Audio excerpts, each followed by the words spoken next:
Hello, I'm Marjorie Saberon, wife of Jerome Saberon, 36 years old, a business owner, a mom of two, 8 years old and 5 years old. Akong bunso na anak was diagnosed with ASD, Autism Spectrum Disorder. Sa tinuod lang, dili na ako madawat og akong gi-question ang Ginoo. Nganong sa ako apang anak, na-realize na ako na naay purpose ang Ginoo. Nganong sa ako ani nahitabo. Naapay akong bana na badlungon kaayo daghan pa sakit na ginahatag sa akoa. Naabot sa point na kapoy na Lord, asa naman ang hustisya ani? Mao to gibuhat na ako ang tanan. Nag-ipon ko, nag-savings para sa among pamilya na magkanegosyo mi kay tungod kabalo ko na dili kaya sa akong bana na siya lang kay iyang kwarta iya haraman. Unsaon na lang akong anak na need og therapy. Maundangan kay dili siya mogasto kay wala daw alibyo. Pero og pasugalon, grabe makagasto. Wala siya'y pangandoy sa amoa ang gusto nila niya makakaon ra sa isa ka adlaw katulo. Mao ana ko unsaon nato paglambo kung ikaw ing ana ang imong panlantaw. Maibog ka sa uban na naay car pero dili ko nimo tabangan.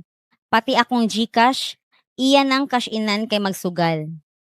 Grabe na mong away.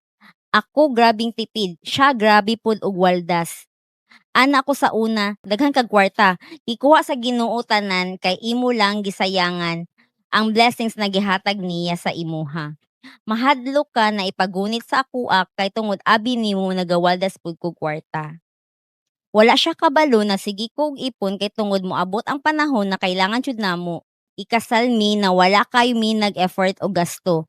Jud kay daghan blessings na naghatag sa amoa. Kana pa lang nakaingon jud ko na wala jud mi pasagdi sa Ginoo. Nadisgrasya siya, naoperahan akong mama, ipalitan ako siya bag-o na motor, kana tanan gikan sa Ginoo na blessings, nagihatag sa ako kay grabe ko maka-savings. Didto na realize na ako pag RW nako na dili ko dapat mag-question sa Ginoo. Kay tanan na ay purpose og tanan problema wala ko niya pasagdii. Sa grabe na akong pag-antos. Ug nagpasalamat ko sa akong spiritual mentor na si Cindy na permi ga-advise na ako. Mag-pray lang. Mag-submit sa akong ba na bisan labag sa akong loob kay naa pa ko'y hinanakit niya. Akong giwala. Nagpasalo ay ming duha tungod sa RW ug nag-dig group. Nabago akong paglantaw, dili na kaayo ko masuko ug nagasubmit na ko sa akong bana. Nagnegosyo, nagkugi para makabot namo among pangarap, wala mi nagpadaog sa among mga problema. Karon naa na mi sakyanan, tulo ka tindahan ug balay sa deka. Pasalamat ko sa tanan blessings na gihatag ka namo ug wala mi pasaglii. Jeremiah 29 verse 11, For I know the plans I have for you, declares the Lord, plans to prosper you and not to harm you, plans to give you hope in a future. Hello everyone. By the way, I'm Jerome Saberon. I'm a tourist transport driver and business owner.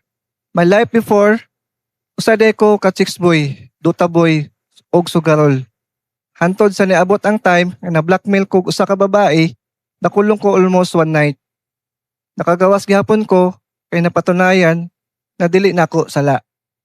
Until such time nakailan ako si Pastor Bong na my spiritual mentor.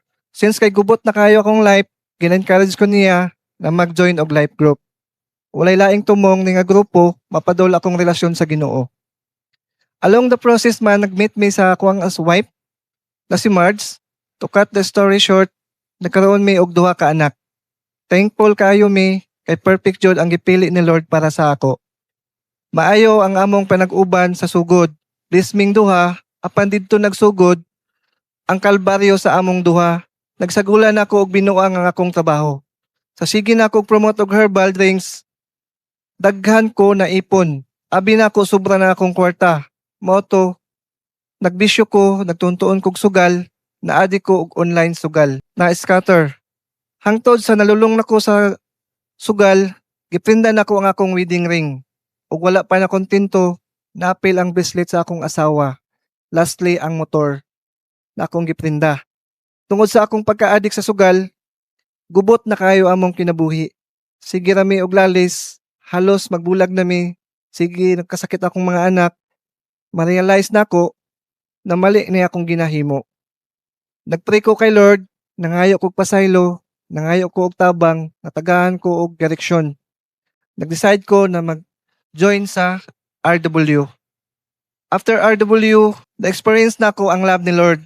Nagkaroon ko og peace of mind, inner healing, Father's love. Naka-impact dito sa kuha ang deliverance. Sa una man god, daghan ko og apilan.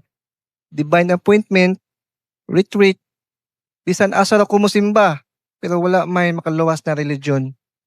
Importante nga maghinusulta sa atong mga mali, nga nabuhat balik ta sa Ginoo. Dawato nato siya na kinasing-kasing. Padayon ko karon sa atong relasyon sa Ginoo. Hinay-hinay ko niya giprocess. Ang kabag-uhan sa akong life ron na ako'y relasyon sa Ginoo, makadibot nako, kabasag Bible, para mailhan po nako ang Ginoo, para maliwat ko niya og kinaiya. Gihatag pod sa Ginoo og mapasalamato na kasing-kasing. Ginapataas niya ang akong pasensya na ako na connect sa body or fellowship. Kung naa may sipyat or dili maayo na ako gihimo, makahinulsol na ko dayon. Dili pares tong una nga maski mali na gani, ginahimo pa nako sama sa sugal.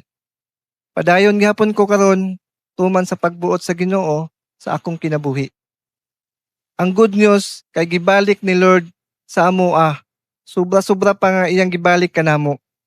Kitagaan mi niya ang ka business, burgeran, sisigan, car rentals, ang motor na naprinda, ikambyoan niya og sakyanan. Maayo kayo ang Ginoo. Dili pa ulahi ang tanan nga naginulsol sa mga mali nato, ginahimo og balik ta sa Ginoo. Kay the best jud kayo ang life na prepare ni Lord sa toa. Gikan ni tanan kay Lord. Walay amo ani, thankful kayo mi sa bagong life na gihatag ni Lord. Sa uban nagrabi pod nga ilang ginago through sa life, I pray na ma-experience pod ninyo ang restoration sa Ginoo. Pag-start mo og join life group para naamoy guidance sa inyong connect mo sa mga nag-invite ninyo, na appeal mo sa Restoration Weekend. Once again, I'm Marjorie Saberon. I'm Jerome Saberon. To God To God be the be the glory. glory. Shalom. Shalom.